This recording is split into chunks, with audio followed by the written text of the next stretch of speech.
ഒക്കെ നമുക്ക് ഒരുപാട് മോട്ടിവേഷൻസും ഒരുപാട് അറിവുകളും ബിസിനസിനെ കുറിച്ചാണെങ്കിലും നമ്മുടെ ലൈഫിനെ കുറിച്ചാണെങ്കിലും ഒക്കെ ഒരുപാട് അറിവുകൾ തരുന്ന ഓരോ സെഷൻസ് ആണ് 7am ഓരോരുത്തരുടെയും എക്സ്പീരിയൻസ് ഈ ഒരു കൺസെപ്റ്റുമായിട്ട് അസോസിയേറ്റ് ചെയ്യുന്നതിന് മുമ്പും ശേഷവും ഒക്കെ ഇവിടെ കേൾക്കാറുള്ളതാണ്. പലപ്പോഴും എന്താ നമ്മൾ ഡൗൺ ആയിരിക്കുന്ന സമയത്താണെങ്കിലും മോട്ടിവേറ്റഡ് ആവാറുണ്ട് പല രീതിയിലല്ലേ. അപ്പോ എൻ്റെ ഈ എന്താ പറയാ, ഇന്ന് ഞാൻ അല്പം അധികം ഒന്നും സംസാരിക്കുന്നില്ല, കാരണം മെഗാസേവനമാണ് എങ്കിൽ പോലും ചെറിയൊരു ടോപ്പിക്ക് പറയാൻ ഞാൻ ആഗ്രഹിക്കുകയാണ്. റെസ്പോൺസിബിലിറ്റി അല്ലെങ്കിൽ ഉത്തരവാദിത്വം എന്ന് പറയുമ്പോൾ നമ്മളൊക്കെ ഇവിടെ റെസ്പോൺസിബിൾ ലീഡേഴ്സ് ആണ്, അല്ലെങ്കിൽ റെസ്പോൺസിബിൾ ആയിട്ടുള്ള ഉത്തരവാദിത്വങ്ങളുള്ള ഹ്യൂമൻസ് ആണ് അല്ലെ, ഫാമിലി മെമ്പർ ആണ്, സൊസൈറ്റിയിലത്തെ ഒരു പൗരനാണ്. അപ്പോൾ നമുക്ക് പല രീതിയിലുള്ള റെസ്പോൺസിബിലിറ്റീസ് ഉണ്ട് അല്ലെ. അപ്പോൾ ശരിക്കും പറഞ്ഞാൽ റെസ്പോൺസിബിലിറ്റിയും സീരിയസ്നെസ്സും തമ്മിൽ തിരിച്ചറിയാത്ത ചില ആളുകൾ ഇപ്പോഴും ഉണ്ട് എന്നുള്ളതാണ്. കാരണം റെസ്പോൺസിബിലിറ്റി എന്ന് പറയുമ്പോൾ എന്താ എപ്പോഴും ഭയങ്കര ദേഷ്യത്തോടെ അല്ലെങ്കിൽ ഭയങ്കര സീരിയസ് ആയിട്ട് ചിരിക്കാതെ ഇങ്ങനെ നടക്കുന്നതാണ് റെസ്പോൺസിബിൾ എന്ന് ചിലരെങ്കിലും വിചാരിക്കുന്നുണ്ടാവും. പക്ഷെ നമ്മുടെ റെസ്പോൺസിബിലിറ്റി എന്ന് പറഞ്ഞാൽ എന്താ, നമ്മള് ചെയ്യേണ്ട കാര്യങ്ങൾ അറിഞ്ഞും കണ്ടും ചെയ്യുക. മറ്റൊരാൾ വന്ന് പറഞ്ഞാലും ഇല്ലെങ്കിലും നമ്മൾ ചെയ്യേണ്ട ചില കാര്യങ്ങളുണ്ട് അല്ലെ. ഒരു അമ്മ എന്ന നിലയ്ക്ക് അല്ലെങ്കിൽ ഒരു അച്ഛൻ എന്ന നിലയ്ക്ക് ഇപ്പൊ നമുക്കിവിടെ കാണാം സ്ക്രീനിൽ പലരും വീട്ടമ്മമാരൊക്കെ കുക്കിംഗ് ആണ് അവരുടെ വീട്ടിലെ എന്താ പറയാ ഹസ്ബൻഡിന് വേണ്ടി ജോലിക്ക് പോകാൻ അല്ലെങ്കിൽ മക്കള് സ്കൂളിൽ അയക്കാൻ കോളേജിൽ അയക്കാനായിട്ട്. കാരണം അവര് ചെയ്യേണ്ടുന്ന ഓരോരുത്തർക്കും ഓരോ ഡ്യൂട്ടീസ് ഉണ്ട് അല്ലെ. അപ്പൊ അതൊക്കെ ചെയ്തുകൊണ്ടാണ് നമ്മള് ഇവിടെ നമ്മളുടെ വർക്കും കൂടെ അതിന്റെ കൂടെ ചെയ്യുന്ന ലീഡേഴ്സ് നമുക്ക് ഇവിടെ കാണാൻ സാധിക്കും. അപ്പൊ പലർക്കും പല രീതിയിലുള്ള അച്ഛനോ അമ്മയോ എന്നുള്ള ഒരു ഉത്തരവാദിത്തം, അല്ലെങ്കിൽ മക്കൾ എന്നുള്ള ഉത്തരവാദിത്തം, ഒരു പൗരൻ എന്നുള്ള ഉത്തരവാദിത്തം, ചേട്ടനോ ചേച്ചിയോ, അതല്ലെങ്കിൽ നമുക്ക് ഈ ഒരു കൺസെപ്റ്റിൽ പറയുന്ന ഒരു ലീഡർ എന്നുള്ള ഒരു ഉത്തരവാദിത്തം നമുക്ക് ഉണ്ടല്ലേ ഓരോരുത്തർക്കും. നമ്മളിപ്പോ പുതിയതായിട്ട് വന്നിട്ടുള്ള ഒരു പാർട്ട്ണർ ആണെങ്കിൽ പോലും, ഇപ്പൊ സെയിൽസ് റെപ്രസെന്റേറ്റീവ് ആയിട്ട് പുതിയതായിട്ട് ജോയിൻ ചെയ്തിട്ടുള്ള ഒരു പാർട്ട്ണർ ആണെങ്കിൽ പോലും അവർക്കുണ്ട് അല്ലേ ഒരു ഉത്തരവാദിത്തം എന്ന് പറയുന്നത്. എന്താണ് ഇവിടെ വന്നിട്ട് നമുക്ക് ആ ഒരു VTP കിട്ടിയിട്ടുണ്ടാവും, അതിനനുസരിച്ചുള്ള കാര്യങ്ങളൊക്കെ ചെയ്യുക. ഒരു ലിസ്റ്റ് മേക്കിങ്ങും നമ്മുടെ അപ്ലൈൻ ലീഡേഴ്സിനെ കോൾ ചെയ്തുകൊണ്ട് വർക്ക്ഷോപ്പിലൊക്കെ അറ്റൻഡ് ചെയ്യാനായിട്ടുള്ള കാര്യങ്ങൾ നോക്കുക, നമ്മുടെ പ്ലാൻ പഠിക്കുക അല്ലെ. ഇവിടുത്തെ ഒരുപാട് കാര്യങ്ങൾ നെറ്റ്വർക്ക് മാർക്കറ്റിംഗ് മുമ്പ് ചെയ്തിട്ടുള്ളവരാകും പുതിയതായിട്ട് ചെയ്യുന്നവരാകും, ഒരുപാട് കാര്യങ്ങൾ നമുക്ക് പഠിക്കാനുണ്ട്. പഠിക്കുക എന്നുള്ളതാണ്. അപ്പൊ ഏറ്റവും പുതിയതായിട്ട് വന്നിട്ടുള്ള പാർട്ട്നേഴ്സിന്റെ ലീഡേഴ്സിന്റെ കാര്യം എന്ന് പറഞ്ഞാൽ നമ്മൾ ഇവിടെ പഠിക്കാൻ തയ്യാറാവുക. എന്നും പുതിയ പുതിയ കാര്യങ്ങൾ നമുക്കിവിടെ പഠിക്കാനുണ്ട്. പുതിയ പുതിയ അപ്ഡേഷൻസ് ആണ് നമ്മുടെ കമ്പനിയിൽ വന്നുകൊണ്ടിരിക്കുന്നത് അല്ലെ. അപ്പോ നമ്മൾ ചെയ്യുന്ന ഒരു ആക്ഷന്, അത് ഉത്തരവാദിത്തത്തോടു കൂടി ചെയ്യുന്ന ഒരു ആക്ഷൻ ആവുമ്പോൾ എന്താണ്, അതിനൊരു പോസിറ്റീവായിട്ടുള്ള ഒരു പോസിറ്റീവോ നെഗറ്റീവോ ആയിക്കോട്ടെ, അതിന്റെ റിസൾട്ട് എന്തായാലും നമ്മളെ വെയിറ്റ് ചെയ്തിരിക്കും. അതാണ് കർമ്മ എന്ന് പറയുന്നത്. നമ്മൾ ചെയ്യുന്ന കാര്യത്തിനുള്ള റിസൾട്ട് നമ്മളെ വെയിറ്റ് ചെയ്തിരിക്കും അല്ലെ. അപ്പൊ നമ്മളുടെ കാര്യങ്ങളൊക്കെ നമ്മൾ കറക്റ്റ് ആയിട്ട് ചെയ്യുവാണെന്നുണ്ടെങ്കിൽ എന്താണ്, നല്ല പോസിറ്റീവായിട്ടുള്ള റിസൾട്ട് തന്നെ ആയിരിക്കും കൂടുതലും അല്ലെ.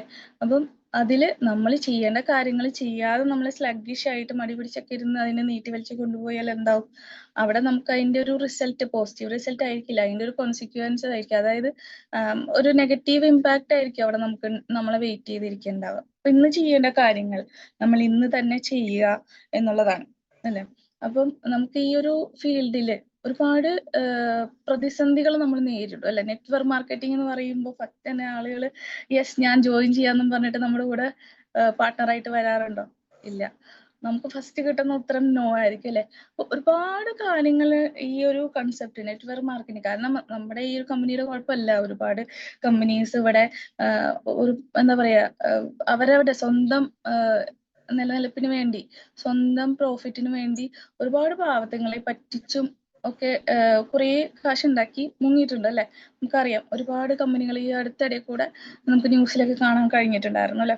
അപ്പോൾ അതുകൊണ്ട് തന്നെ നമുക്ക് എന്താണ് ഇവിടെ നമ്മളുടെ ഈ ഒരു കമ്പനിയെ കുറിച്ച് നമ്മൾ മറ്റുള്ളവരിലേക്ക് എത്തിക്കുക എന്നുള്ളതാണ് നമ്മുടെ ഡ്യൂട്ടി. അപ്പൊ ആ ഡ്യൂട്ടിക്കിടെ ഒരുപാട് തടസ്സങ്ങൾ നമ്മൾ നേരിടും. പലപ്പോഴും അത് പേഴ്സണലായിട്ട് ഉണ്ടാവും, അല്ലാതെ നമ്മൾ മറ്റുള്ളവരിലേക്ക് പറയുമ്പോൾ അവരിൽ നിന്ന് നേരിടുന്ന പ്രതിസന്ധികൾ ഉണ്ടാവും അല്ലെ.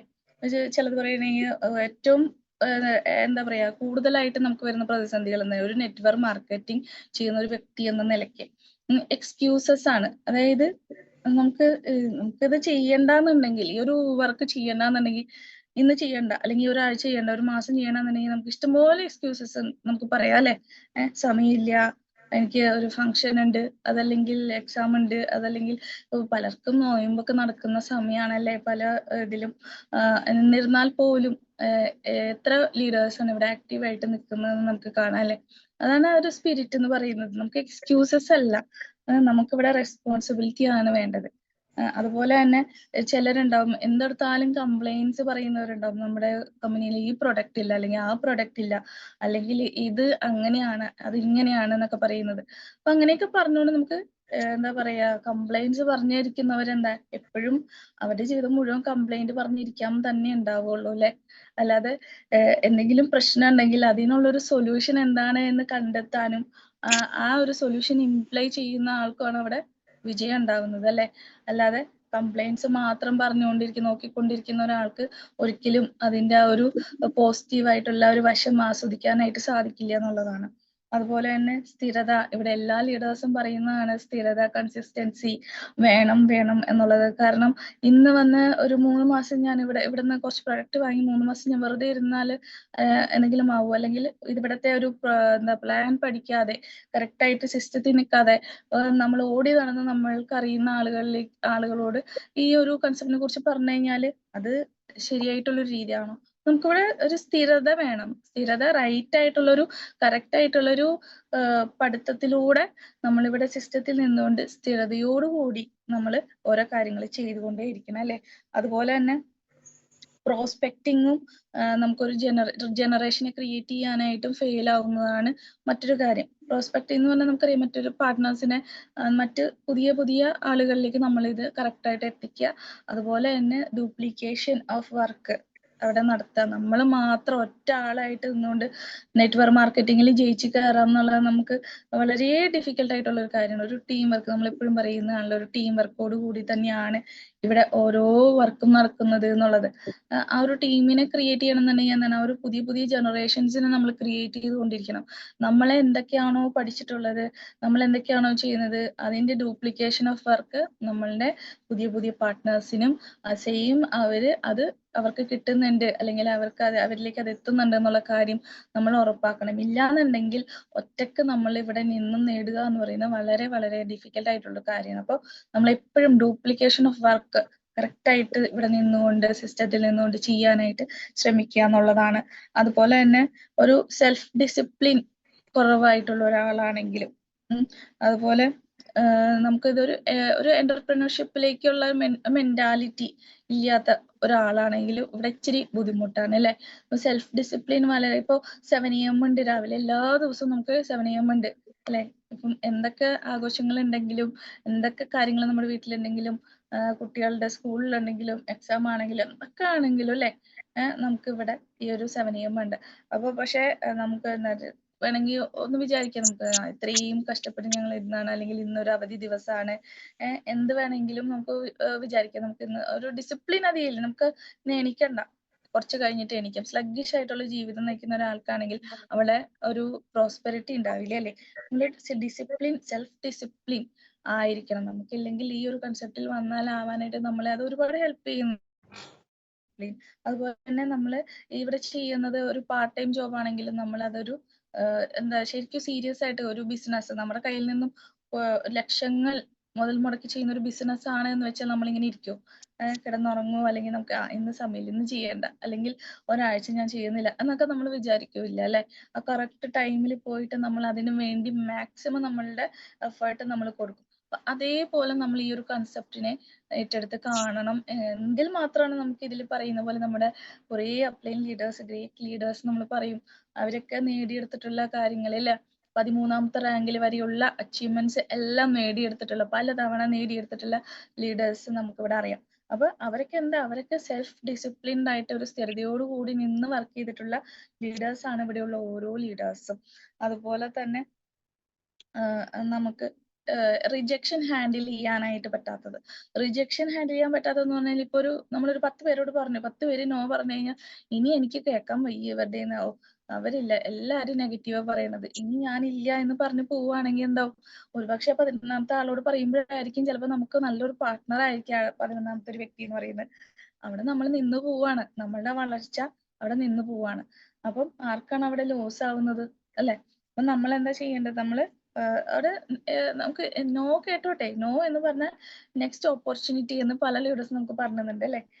Next opportunity. അത് നമ്മൾ മനസ്സിൽ വെക്കാം. നമ്മൾ പുതിയ പുതിയ കാര്യങ്ങളാണ് ഓരോ നോ കേൾക്കുമ്പോഴും നമ്മൾ പഠിക്കുന്നത് അല്ലെ? കാരണം എങ്ങനെയാണ് ആ ഒരു ഒബ്ജക്ഷൻ ഹാൻഡിൽ ചെയ്യേണ്ടത് എന്ന് കൂടി നമ്മൾ ഓരോ നോയിലൂടെയും നമ്മൾ പഠിച്ചുകൊണ്ടിരിക്കുകയാണ് അല്ലെ? അതുപോലെ തന്നെ നമുക്ക് എന്താണ് ഇവിടെ ഏറ്റവും വലിയൊരു വില്ലൻ എന്ന് പറയുന്നത് ഈഗോ ആണ്. നമ്മളുടെ ഈഗോ, ഞാനെന്ന ഭാവം. ഇപ്പൊ ഞാൻ പറയാം, ഇപ്പൊ ഇവിടെ നമുക്ക് എന്താണ് ഒരു വയസ്സ്, നമ്മുടെ പ്രായമോ നമ്മളുടെ എഡ്യൂക്കേഷനോ ഒന്നും തന്നെ അല്ല നമ്മൾക്ക് ഈ ഒരു ഇപ്പൊ എന്താണ് സ്വപ്ന മാഡവും അതുപോലെ തന്നെ സബിത മാഡവും അല്ലെ? അവരുടെ എഡ്യൂക്കേഷൻ ക്വാളിഫിക്കേഷൻസ് ഒക്കെ നമുക്ക് ഇതില് അവര് തന്നെ ഷെയർ ചെയ്യുന്നതാണ് അല്ലെ? അപ്പൊ ഇവിടെ എഡ്യൂക്കേഷനോ അതല്ലെങ്കിൽ പ്രായപരിധിയോ അല്ലെങ്കിൽ ലൈഫ് എക്സ്പീരിയൻസോ ഇതൊന്നും അല്ല ഇവിടെ പ്രധാനം.